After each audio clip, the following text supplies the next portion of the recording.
অন্নপূর্ণা বলছে যে হ্যাঁ গো, চুপচাপ মেরে বসে থাকবে, একটু চাষবাস করে খেতে পারো না? শিব বলছে তো চাষবাস করব, কিন্তু জমি কোথা থেকে পাবো? বলে কৃষ্ণর কাছে চলে যাও, ওর গরু আছে, নাঙলও আছে, জমিও আছে। তবে এইটুকু বলে দিচ্ছি, ও জমি নাঙল গরু নেবে, কিন্তু চাষ করলে ওকে অর্ধেক ফসল দিতে হবে। কিন্তু কৃষ্ণ বড় চালাক, তোমাকে বলে দিচ্ছি, চাষ করার আগে বলে দেবে যা ফসল ফলবে, হ্যাঁ যা ফসল ফলবে নিচরটা কৃষ্ণর হবে, ওপরেরটা তোমার হবে। কি যা ফসল ফলবে নিচরটা তাকে দেবে, ওপরেরটা তুমি নিয়ে ঘরে আসবে। তাই কর। কৃষ্ণর কাছে গেছে, আমি চাষ করব। কৃষ্ণ বলে আচ্ছা চা খুব ভালো, কি কি লাগবে? জমি লাগবে, জমি নাও। নাঙল গরু লাগবে, কিন্তু তুমি তোমার জমি নাঙল সব দেবে, তাহলে ফসল হলে তুমি তো নেবে। বলে হ্যাঁ নেবো। তবে এইটুকু বল দিচ্ছি, যা ফসল হবে নিচরটা তোমার হবে, ওপরেরটা আমার হবে। বলেই বলছে তাহলে বলো কি চাষ করব? কৃষ্ণ বলে তাহলে আলু চাষ করে ফেলো।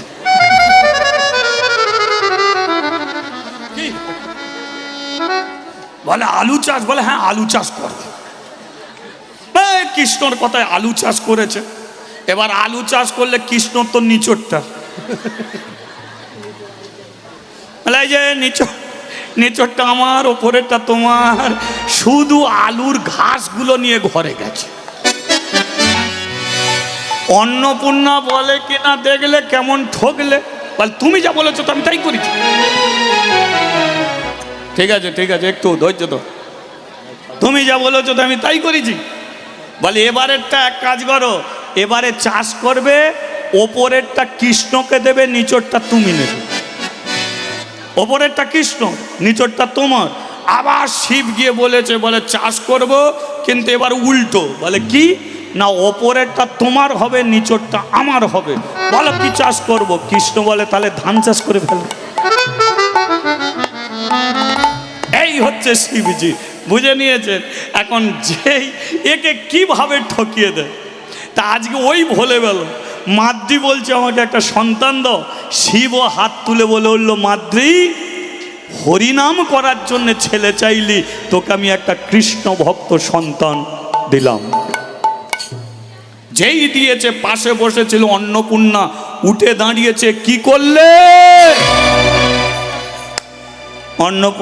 শিব বলে উঠল, আমি আমার কি করলাম? মেয়েটার বিয়ে হয়েছে না, শাঁখা আছে না, সিঁদুর আছে না, তাহলে কুমারী মেয়ে? বলে হ্যাঁ।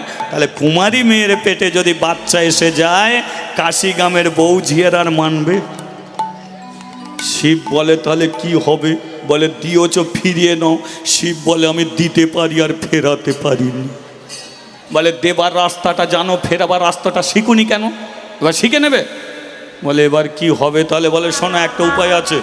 ফেরাতে যখন পারবে না, মাদ্রি যখন গর্ভবতী হবে, কাশি গ্রামের বউ ঝেরা এসে জিজ্ঞাসা করবে, তোর গর্বে বাচ্চাটা কার?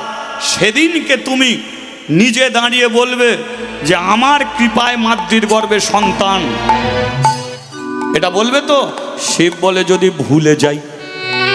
ভুলে গেলে হবে না, আমি মনে করে দেবো। আর এটাও বলে দিচ্ছি, মাদ্রিকে তুমি ভালোবাসো, আমিও ভালোবাসি। মাদ্রি যদি তোমার কারণে কাশি ছেড়ে চলে যায়, তাহলে মাদ্রি যেদিন তোমাকে ছেড়ে চলে যাবে, সেদিনকে আমিও তোমাকে ছেড়ে চলে যাব। হরি বল, হরি বল। মাদ্রি থাকলে আমি থাকবো, আর মাদ্রি চলে গেলে আমিও চলে। বুঝে গেল? আয়, মাদ্রি এবার গর্ভবতী হয়ে গেল। দেখতে দেখতে 7 মাস হয়ে গেল। কাশি গ্রামের বউ ঝিয়েরা নালিশ নিয়ে এলো, হাজার হাজার ব্রাহ্মণরা এলো। বুঝে গেল? জমিদার মন্দিরে এলো। মাদ্রিকে বলল, তোর গর্ভের সন্তানটা কার? মাদ্রি বলল, শিবের সন্তান। বোঝা গেল? সোজা মনে বলে দিয়েছে শিবের সন্তান। যেই বলেছে জমিদার বলে, তাহলে তো শিবজিকে বল। ও যেন নিজের মুখে এসে বলে, ব্রাহ্মণদের যেন নিজের মুখে এসে বলে। মাদ্রি শিবের কাছে গেছে, চলো ছেলে দিয়েছ তুমি, এবার সত্যিটা বলবে, চলো চলো সত্যিটা বলবে, চলো। শিব চুপটি করে বসে আছে। অন্নপূর্ণা বলে ও ভুলে গেছে, ওকে মনে করিয়ে দিতে হবে। এই যে কি বলছে মাদ্রি, বলে হ্যাঁ ও তো ব্রাহ্মণদের কাছে জানাতে বলছে যে ও আমার কৃপায় ওর গর্ভে সন্তান। বলে হ্যাঁ সেটা বলবে, চলো তো, চলো বলবে চলো। কিন্তু শিব বলে উঠল, অন্নপূর্ণা, মাদ্রি হাজারবার কেঁদে কেঁদে চোখের জলে এ যদি পাথরও যদি ভাসিয়ে দেয়, তবু আমি আসল সত্যিটাকে বলবো না। যেই বলেছে বলবো না, মাদ্রি বলে উঠল, আমিও কথা দিয়েছিলাম তোমার কারণে মাদ্রি যদি কাশি ছেড়ে চলে যায়, তাহলে আমিও তোমার কাছে আর থাকবো না। হরি বল, হরি বল। আমি আর থাকবো না। শিব বলে উঠল, কবে যাবে ঠিক করেছো? আমি চলে যাব, তুমি বলছো ঠিক। বলে হ্যাঁ চলে যাও, দুজনে মিলে চলে যাও না। আমাকে অত মেজাই দেখাচ্ছ কেন? তুমি কি ভেবেছো তুমি চলে গেলে খেতে পাবো না? কোথা যাবে, দু চোখ যায়, চলে যাও। তোমরা দুজনে মিলে চলে যাও, আমি একাই কাশিতে রাজা হয়ে থাকবো। তাহলে ফেঁসে গেছে কে বলুন? মাদ্রি আর প্রমাণ করতে পারবে যে ওর গর্ভে সন্তানটা কার? বলতে পারবে? তাহলে শিব তোকে ঠকিয়ে দিয়েছে, তাই তো? জমিদার কাশি ছাড়া করে দিয়েছে মাদ্রিকে, দূর হয়ে যায় এখান থেকে। তোর মতো মেয়ের মুখ পর্যন্ত দেখতে নেই। আমার বিশ্বাস ভেঙে তছনছ করে দিল। ভেবেছিলাম আমার রক্তে তোর কৃষ্ণ ভক্তি, কিন্তু এ তোর কি ভক্তি? রক্তে তোর পাপে ভরে আছে, দূর হয়ে যা। মাদ্রিকে কাশি ছাড়া করে দিয়েছে। এবার বলুন তো, এতক্ষণ ধরে আপনারা শুনছিলেন, কিন্তু আপনারা এবার আমার কতগুলো প্রশ্নের উত্তর দেবেন। মাদ্রির এতে কোনো দোষ ছিল? সন্তান চেয়েছিল কি বৌরান্না ভাত খাবে বলে? তা নয়। তাহলে মাদ্রিকে কে ঠকিয়েছে? শিব ঠকিয়েছে। আচ্ছা, শিব যদি ভগবান হয়, তাহলে ভগবান একটা নিজের মুখে বলেছে, ভগবান যা করে সব কিসের জন্যে? জোর গলায় বলো। তাহলে মাদ্রিকে 7 মাসের পেটে বাচ্চা নিয়ে কাশি ছাড়া করে দিয়ে মঙ্গল করেছে তো? মঙ্গল করে না? তাহলে যদি মঙ্গল যদি না করে, তাহলে ভগবানের কথাটা মিথ্যে। তাহলে বুঝে নাও, আজ থেকে ভগবান যা করে সব অমঙ্গলের জন্যে। কি করে? মঙ্গলের জন্য।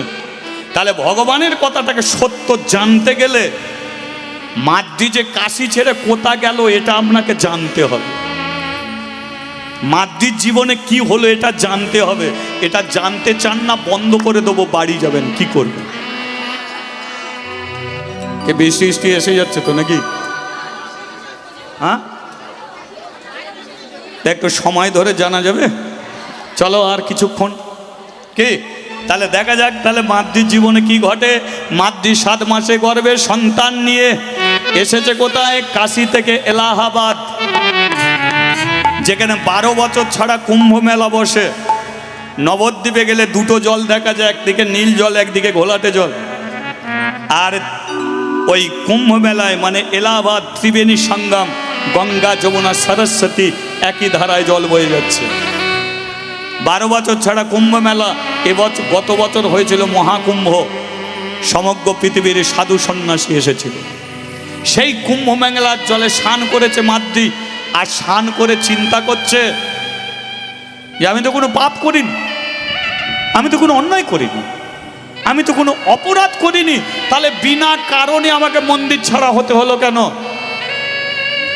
তাহলে ভগবান কি আমার কপালে কিছু লিখেছে? তাহলে আমি কি সতী নারী বলে প্রমাণ করতে পারবো? আজকে ব্রাহ্মণরা যে আমাকে নোংরা মেয়ে বলে, জমিদার আমাকে নোংরা মেয়ে বলে যে কাশি ছাড়া করলো, কিন্তু আমি তো কোনো অন্যায় করিনি, বিনা অপরাধে তো আমাকে শাস্তি দিতে হলো। তাহলে কি আমি বেঁচে থাকবো না মরবো? মরে যদি যাই তাহলে নিজেকে প্রমাণ করতে পারবো না যে আমি কোনো পাপ করিনি। আর বেঁচে যদি থাকি, ওপরে যদি ভগবান থাকে, তাহলে সত্যমে জয়তে, সত্যর পথে বিচার একদিন হবেই হবে। মরব না, বেঁচে আছি, দেখি কি করা যায়। কিন্তু কথায় বলে, যে খায় চিনি তাকে যোগায় কে? মাদ্রি যখন দাঁড়িয়ে আছে, ওই পথ দিয়ে কতগুলো বউ করতাল বাজাতে বাজাতে বলে রে বদন, বলে রে বদন, সুধা মাখায় আর বলে রে বদন, বলে রে বদন, সুধা মাখায় কৃষ্ণনা। বলে রে বদন, বলে রে বদন, সুধা মাখায় কৃষ্ণ নাম। আর বলে রে বদন, বলে রে বদন, সুধা মাখায় কৃষ্ণনা। নামের গুণে শিলা ভাসে জলে, সুশীতল হয় এই প্রাণ। ও নামের গুণে শিলা ভাসে জলে, সুশীতল হয় এই প্রাণ। নামের গুণে শিলা ভাসে জলে, সুশীতল হয় এই প্রাণ। ও নামের গুণে শিলা ভাসে জলে, সুশীতল হয় এই প্রাণ। বলে রে বদন, বলে রে বদন, সুধা মাখায় কৃষ্ণ নাম। ও বলে রে বদন, বলে রে বদন, সুধা মাখায় কৃষ্ণ নাম। হ্যাঁ, বলিয়ে বৃন্দাবন ধাম কি। মাদ্দি শুনতে পেয়ে গেছে ওরা বৃন্দাবনের নামে জয়ধ্বনি করছে। মাদ্দি ডেকে উঠেছে, ও দিদি একটু তোরা দাঁড়িয়ে যা। মেয়েগুলো করতাল বাজনা বন্ধ করে দিয়ে পেছন, হ্যাঁ দিদি দাঁড়িয়ে যা। ও দিদি দাঁড়ায়, এখন গেলে জলে ভিজে যা।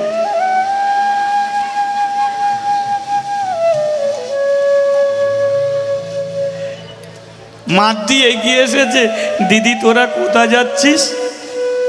আমরা বৃন্দাবনে যাচ্ছি। আমাকে নিবি? দূর, তোকে নেওয়া যায় কেন? তোর পেটে বাচ্চা আছে। বাচ্চার কি সমস্যা আছে? বলে বাচ্চার সমস্যা নেই, আমাদের এখান থেকে যেতে লাগবে 3 মাস, পায়ে হেঁটে হেঁটে যাব। কমাসে তোর পেটে বাচ্চা? বলে লোকে বলে 7 মাস।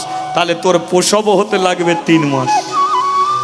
তাহলে যেতে লাগবে 3 মাস, তোর প্রসব হতে লাগবে 3 মাস। তোকে সঙ্গে করে নেব।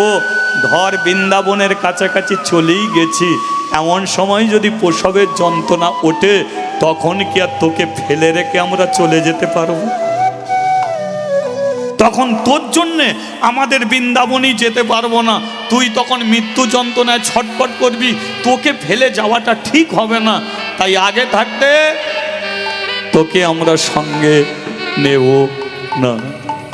মাদ্দি বলল, আমার পেটের বাচ্চার জন্য সমস্যা, আমি কথা দিচ্ছি, এক কাজ কর, আমাকে সঙ্গে করে নে, নে আমাকে সঙ্গে করে নে। আমি তোদের সঙ্গে যাব। যেতে যেতে যে জায়গায় আমার প্রসবের যন্ত্রণা উঠবে, সেই জায়গাতেই তোরা আমাকে ফেলে রেখে চলে যাবি। যে কথাটা বললি এটা সোজা নয়। যখন প্রসবের যন্ত্রণা উঠবে নয়, তখন হাতে পায়ে ধরবি যে দিদি এখন কি করব, যেতে দিবি না। আমি আমার পেটের ছেলেকে হাত দিয়ে কথা দিচ্ছি, আমাকে সঙ্গে করে নে। আমার প্রসবের যন্ত্রণা যে জায়গায় উঠবে, রাস্তায় যদি ওঠে, রাস্তাতেই ফেলে দিয়ে চলে যাবি। আমি আমার পেটের ছেলেকে হাত দিয়ে কথা দিলাম। আর কোনো সমস্যা আছে? শুধু নিয়েছ কেন জানিস? কারণ দুনিয়াতে আমার আর কেউ নেই। বাবা নেই, মা নেই, আত্মীয় স্বজন, বন্ধু বান্ধব কেউ নেই। তোরা আমাকে একটু সাথী করে নিয়েছ। তোদের হাতে ধরছি, তোদের থাক থাক থাক। কি করা যাবে আপনারা বলুন? মেয়েটাকে নেব? আপনাদের কি ইচ্ছা? নেওয়া যাবে? দেখা যাক না কি হয়। তীর্থযাত্রী যদি যায় তাকে তো ফেলে রেখে যাওয়া হয় না, হয়তো কপাল এরই ভালো, এই চলে যাবে, আমরা যেতে পারবো না। তাহলে একে সঙ্গে নিয়ে যাওয়া যাক নাকি, অসুবিধা কিছু নেই তো? হ্যাঁ, চলো একটু বৃন্দাবনের দিকে যাই নাকি? হ্যাঁ, বলিয়ে বৃন্দাবন ধাম কি জয়। চলে রে আমার মন মধুর বৃন্দাবন, যমুনার ধারে ধারে কমলের বন। চলে রে আমার মন মধুর বৃন্দাবন, যমুনার ধারে ধারে কমলের বন। চল রে আমার মন মধুর বৃন্দাবন, যমুনার ধারে ধারে কমলের বন।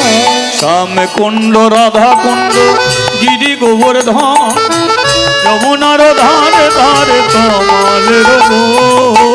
শ্যামকুণ্ড রাধা কুণ্ড গিরি গোবর্ধন, যমুনার ধারে ধারে কমলের বন। এটা তালি দিতে দিতে যাবো, হ্যাঁ সবাই মিলে তালে তালে চলো। একটু উলুধ্বনি হবে।